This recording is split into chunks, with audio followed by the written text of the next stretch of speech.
Treated lumber in raised beds.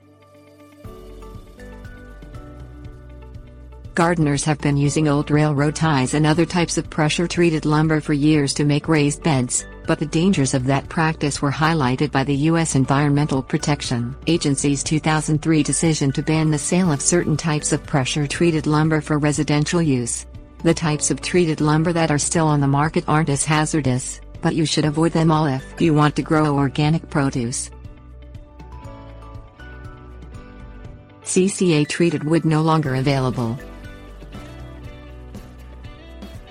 The EPA banned the use of chromated copper arsenate, or CCA.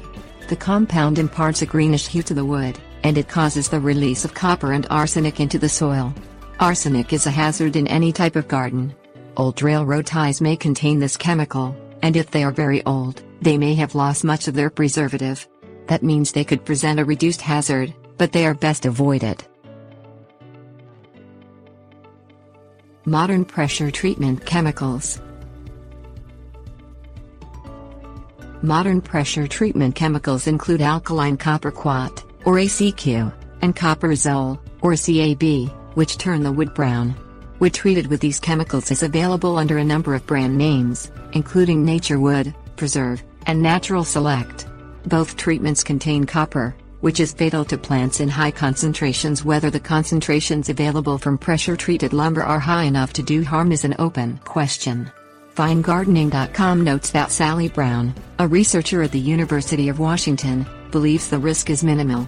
Miles McAvoy, who works with the Washington State Department of Agriculture, notes in Fine Gardening that you cannot certify any of your garden produce as organic if the soil is in contact with pressure-treated wood.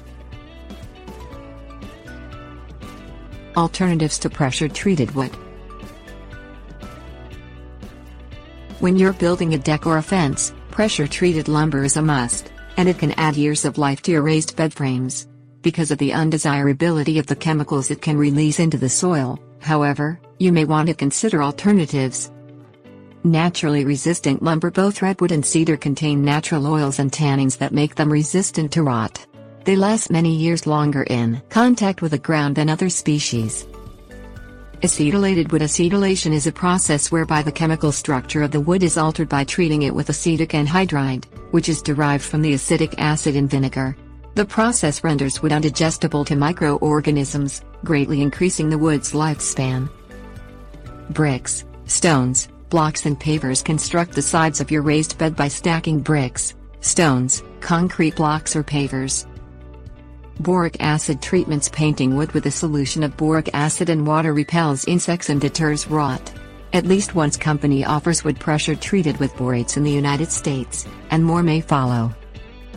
Composite lumber. Building your raised beds from used composite lumber is a great way to return this difficult to recycle material into service.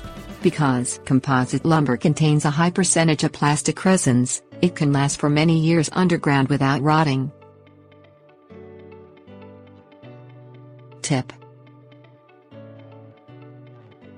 For more information on types of wood that are suitable for raised beds, see Raised Garden Beds, Wood Types.